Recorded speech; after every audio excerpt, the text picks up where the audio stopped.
Então, jovens, como nós estávamos falando, trabalho de uma força, força vezes deslocamento vezes cosseno de θ.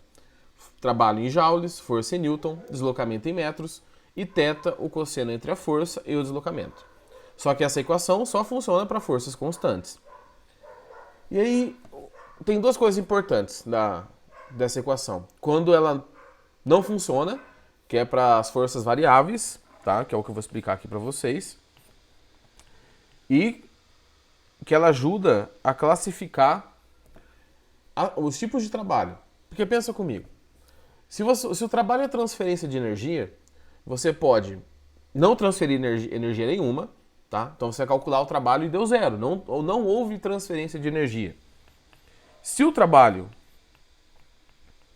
que você calcular der zero, tá? Nós chamamos esse tipo de trabalho nulo.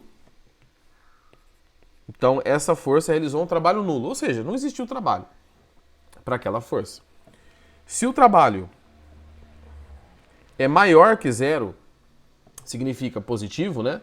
Maior que zero é positivo. Então nós temos uma situação em que foi transferida energia para esse objeto. Esse objeto ganhou energia. Se ele ganhou energia, a força que transferiu essa energia ganha o nome de força motora, ou trabalho motor. Ela realizou um trabalho motor, aquele que movimentou o objeto, que adicionou energia nele. E se o trabalho é negativo, se o trabalho, Jesus, é menor que zero, significa que essa força ela tirou energia do sistema. Tá? Então isso a gente chama de trabalho resistente. Normalmente, quais forças atrapalham o movimento? Tá, deixa eu colocar aqui. Deixa eu ver se vai caber ali. Vai. Resistente. Tá? Que forças que são contrárias normalmente ao movimento? Cegado jovem. A força de atrito. A força de atrito normalmente, não é sempre, ela é contrária ao movimento. Tá? Então, é uma força que normalmente tem um trabalho resistente. Tá? Mas pode ser uma pessoa puxando para o sentido contrário e várias outras ideias. Quando a força não é constante, a gente usa o gráfico. Como que aparece isso para vocês? Assim, por exemplo. Deixa eu ver. Aqui temos um gráfico. Uma tentativa de fazer um gráfico. Vou fazer bonitinho aqui. Aqui. E, e aqui, tá? Então a força nesse meu gráfico aqui, ela foi mudando de valor, tá? Por exemplo, eu vou colocar valores aleatórios aqui, porque nós vamos calcular isso aqui mesmo agora. Eita, nós. Deixa eu ajeitar aqui, peraí.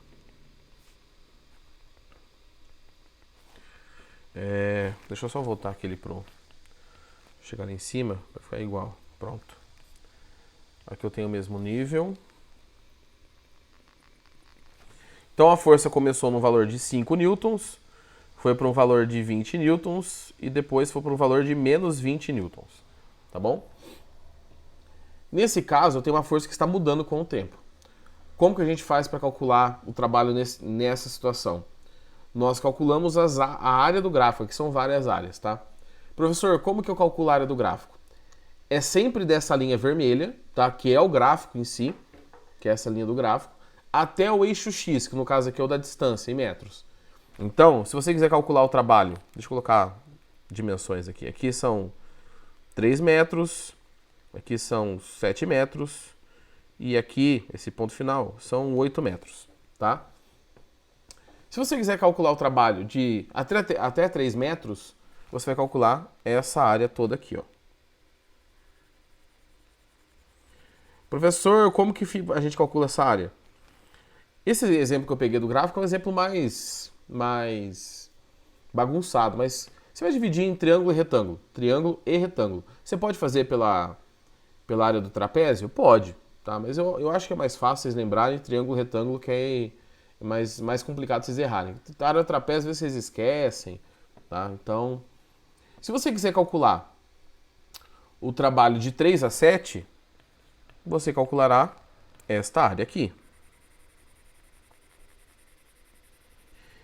E se você tiver a fim de calcular o trabalho, a energia transferida de 7 a 8,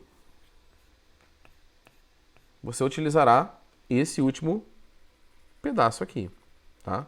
Então eu tenho uma área 1, que é igual ao trabalho 1. Eu tenho uma área 2, que é igual a um trabalho 2. E aqui eu tenho uma área 3, que é igual ao trabalho 3. Ah, professor, então se eu quiser calcular o trabalho total, o que eu faço? Calcula as 3 áreas ou soma, né, os 3 trabalhos que você já calculou separadamente. Então, para esse gráfico aqui que eu fiz, o trabalho total é o trabalho 1 mais o trabalho 2 mais o trabalho 3. E percebam que nesse momento de calcular o trabalho, eu não estou preocupado com o vetor, tá? Essa também é de uma das belezas do conteúdo de trabalho de uma força. A gente não precisa se preocupar, depois que a gente já calculou o trabalho, com o vetor. O vetor só nos interessa no momento que a gente está olhando lá para aquela fórmula de cima. Depois é só somar os números. Eu não preciso ficar calculando, decompondo força, nada disso. É só calcular o trabalho individual e somar tudo, tá? Então, se eu tenho um sistema complexo, por exemplo, aqui em cima, uma superfície, temos uma caixinha, só para dar aquela variada. Deixa eu aparecer. Eita, apareceu um negócio aqui. Um negócio louco. Temos uma caixinha, tá aqui. E eu vou colocar algumas forças agindo sobre essa caixa, tá? Então temos uma força F, tá? O deslocamento é para a direita, então essa força F tem um ângulo θ aqui. O deslocamento dessa caixa é para a direita, ΔS. Temos força-peso, temos força normal. Então vou colocar aqui força-peso, força normal. Posso colocar uma... Qual normal ficou cortada ali. Força normal. Eita, ficou cortado de novo. Pronto, força normal. Temos... Sossegado, jovem, sossegado. Temos o atrito também nesse sistema. Então temos aqui uma força de atrito, tá?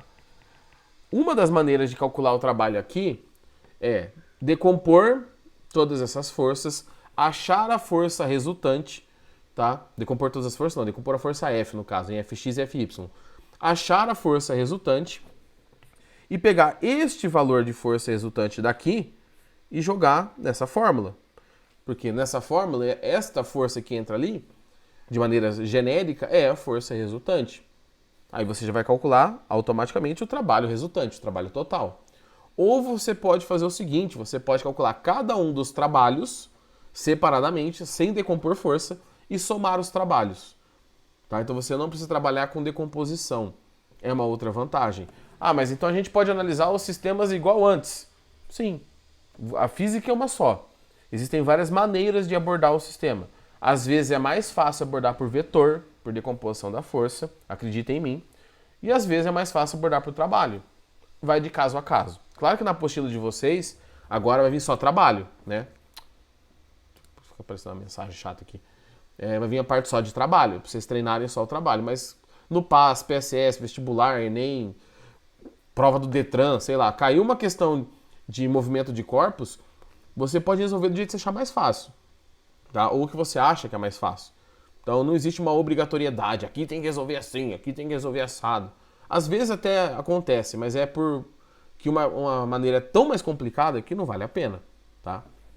Então, ó, vimos trabalho, tá? Claro que a gente vai ó, a gente vai tratar mais do trabalho de uma força, com mais calma, tá? Eu vou fazer alguns exercícios com vocês agora, tá? Só que o importante é vocês entenderem que isso vai se alongar por um determinado tempo. Igual força. Quando eu comecei a falar das leis de Newton, por sinal, acho que foram os primeiros conteúdos da parte remota.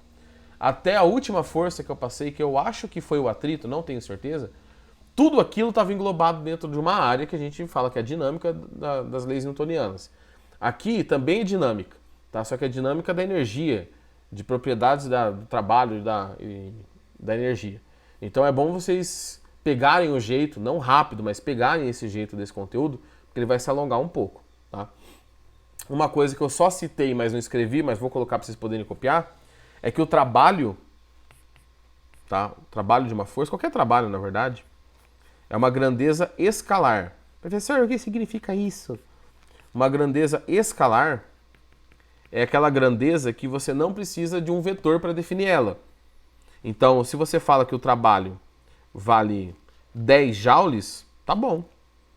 Menos 20 joules, tá bom.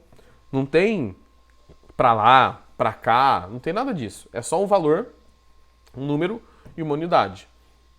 Então, quando você vai somar, você soma só números e acabou o nosso problema. Tá bom? Vou para os exercícios.